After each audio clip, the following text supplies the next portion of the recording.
सोने पे सुहागा, पाकिस्तान की एक मिलिट्री डेलीगेशन ये रांगपुर में ले गए। रांगपुर कहां है साहब? सिलीगुड़ी कॉरिडोर के ठीक नीचे रांगपुर में ले गए कि साहब यहां पे पाकिस्तान की फौज लगाई जाए। कमीने लोग, तुमको आजाद कराया पाकिस्तान से, 3870 भारत के अफसर जेसीओ जवान शहीद हुए, तो तुम वापस बुलाकर भारत से लड़ाने के लिए भेज दे रहे हो। तुम अपनी मौत बुला रहे हो। कि कोई भी अभी तक भारत के तेजस को खरीद नहीं पाया है, या यूं कहूं कि बिका ही नहीं है। ब्लॉक 3 की तो उसकी कीमत है 55 मिलियन US डॉलर। ऐसे में पाकिस्तान का जो फाइटर जेट है वो थोड़ा सा महंगा है। अब आते हैं इस सवाल पर कि तेजस का खरीदार कौन और इस्तेमाल कौन करता है, और पाकिस्तान के JF-17 ब्लॉक 3 का खरीदार कौन और इस्तेमाल कौन करता है। मौत बुला रहे हो साहब। खबर आई है कि ये जो है मोहम्मद यूनिस साहब, इनकी हेकड़ी तो देखो, हेकड़ी तो देखो साहब। कहते हैं पाकिस्तान के DG ISI को बुलवाया, उसके साथ बड़ा लव फेस्ट हुआ है इनका वहां पे। उसने खूब सारे हथियार भेजे कि भेजो चिटागोंग के रास्ते नॉर्थ ईस्ट के रेबल्स को वहां पे गदर उन्माद फैलाने के लिए, कुकी लैंड बनाने के लिए, उल्फा को फिर जलाने के लिए। ये पाकिस्तान के ISI के कबूतर वहां पे घूम रहे हैं। और फिर साहब सोने पे सुहागा, पाकिस्तान की एक मिलिट्री डेलीगेशन ये रांगपुर में ले गए। रांगपुर कहां है साहब? सिलीगुड़ी कॉरिडोर के ठीक नीचे रांगपुर में ले गए कि साहब यहां पे पाकिस्तान की फौज लगाई जाए। कमीने लोग, तुमको आजाद कराया पाकिस्तान से, 3870 भारत के अफसर जेसीओ जवान शहीद हुए, को तुम वापस बुलाकर भारत से लड़ाने के लिए भेज दे रहे हो। तुम अपनी मौत बुला रहे हो। तुम्हारा फटीचर मुल्क के हालत अभी खस्ता हो रहे हैं और होंगे आने वाले दिनों में। तुम देखो होता है क्या। हमने सोचा था पढ़ा लिखा बंदा है, इकोनॉमिक्स का प्रोफेसर कहता है अपने आप को, ग्रामीण बैंक से पैसे लूट लूट के खसोट के इसने हिलरी क्लिंटन के कैंपेन फंड को दिए। गांव वालों के पैसे, मछुआरों के पैसे लूट के इसने उसको कोई $6 लाख दिए थे साहब। छोटा मोटा रकम नहीं, $6 लाख दिए थे।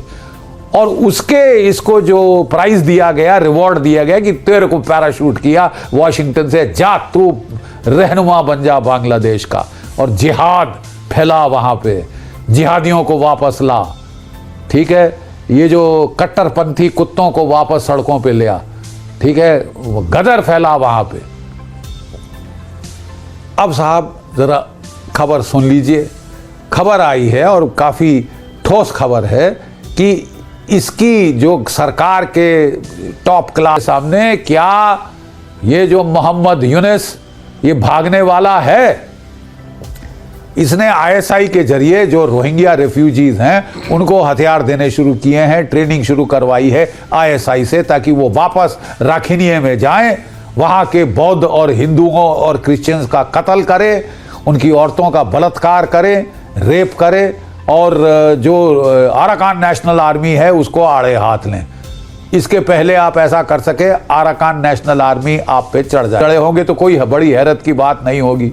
बांग्लादेश की फौज में दम नहीं है। वहां पे जो आर्मी चीफ है आपको अकल की बात बोल रहा है कि साहब बेवजह पंगा मत लो, आपका ही नुकसान होगा भारत से पंगा लेने का। अगले साल पाकिस्तान भी 5th जनरेशन फाइटर लेके हमको सिखा रहा होगा कि कैसे प्लानिंग होती है एयरफोर्स की। चीन पाकिस्तान मिलके भारत पे हमला कर दें तो क्या है बेयर मिनिमम फोर्स स्ट्रक्चर जो हमें चाहिए होगा। भारत की वायु शक्ति, एयर पावर में एक बहुत सीरियस क्राइसिस हमारे सामने आ गया।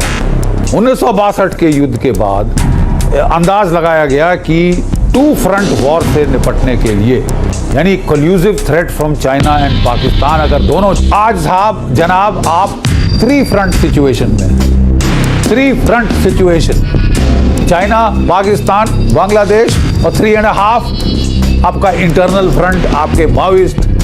चाइना की एयरफोर्स में आज के दिन J-20 और J-35 5th जनरेशन फाइटर आ गए हैं। 300 हैं 5th जनरेशन फाइटर चाइना के पास।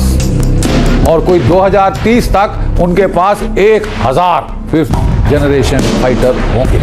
6th जनरेशन फाइटर चाइना ने बना के दिखा दिया। अमेरिका भी चौंक गया। फटीचर मुल्क, सवा सत्यानाश, इटली अपने आवाम को खिला नहीं सकते, लेकिन हेकड़ी देखिए साहब, इनकी किस्मत देखिए। अमेरिका ने पीठ में छुरा घोंप दिया, $1 बिलियन खा गया, आपके टिकार नहीं लिया, बोला हम नहीं देते। मैं आपको बताना चाहता हूँ कि आपको ये जो आम का प्रोग्राम है जैसे तैसे करना होगा। आप किक मारिए, लात लगाइए, कुछ भी करिए, यू हैव टू गेट आम का गोइंग। हद हो गई है साहब। चीन के पास 300 फाइटर, 1000 फाइटर हो जाएंगे। 5th जनरेशन हथियार ना दो और बोलो चीन से लड़ो। बात सीधी है कि हिसाब की अभी तक तो अमेरिका F-35 आपको देने को तैयार नहीं था। जो हमने जहाजों की बात करी वो तुम्हारे लिए F-16 काफी है, जो हमने पाकिस्तान को 20 साल पहले दिए थे। हमारी नजरों में पाकिस्तान तुमसे ज्यादा जरूरी है। हद हो गई साहब। जिस मुल्क ने आपको पीठ में छुरी घोंपी, ओसामा बिन लादेन को पाला, वो ज्यादा जरूरी बन गया अमेरिका के लिए। एकड़ी देखिए साहब, इनकी किस्मत देखिए। पहले अमेरिका इनको मुफ्त के हथियार देता था, अब चीन इनको घटिया, इनको सस्ते और टिकाऊ हथियार देने शुरू कर दिए हैं, बिल्कुल फ्रेंडशिप प्राइसेस के ऊपर। पाकिस्तान के पायलट्स 6 महीने से ट्रेनिंग कर रहे हैं चीन में F-35 फाइटर्स पे। अगले साल तक वो लाने की कोशिश कर रहे हैं। फिर नाजरीन, जैसा कि आपने वीडियो में देखा है, भारतीय मीडिया इस वक्त पाकिस्तान से फुल जेलस हो रहा है, क्योंकि पाकिस्तान के बांग्लादेश के साथ ताल्लुकात में बेहतरी देखने को मिली है और भारत से ये बात बिल्कुल हजम नहीं हो रही। भारतीय जर्नलिस्ट जनरल बख्शी का ये कहना है कि हमने ही बांग्लादेश को पाकिस्तान से आज़ाद करवाया था।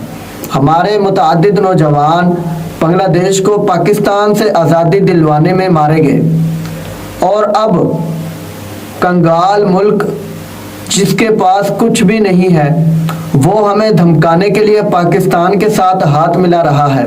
इससे हमारे लिए और ज़्यादा मुश्किलात पैदा हो सकती हैं। जनरल बख्शी का ये डर वाकई जनरल बख्शी के लिए खौफनाक साबित हो सकता है।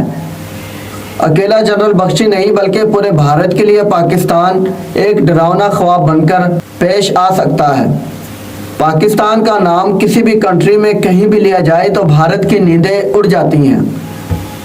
कहने को तो पाकिस्तान एक कंगाल मुल्क है, लेकिन ऐसा नहीं है, ये सिर्फ बातें हैं। पाकिस्तान की आर्मी और पाकिस्तान की एस्टेब्लिशमेंट बहुत ही हाई लेवल की है। पाकिस्तान की आर्मी का मुकाबला एशिया में कोई नहीं कर सकता और जनरल बख्शी ये बात अच्छी तरह से जानता है और समझता भी है। इसीलिए जनरल बख्शी को यह डर है कि पाकिस्तान ने अगर बांग्लादेश के साथ हाथ मिला लिया तो हमारी खैर नहीं।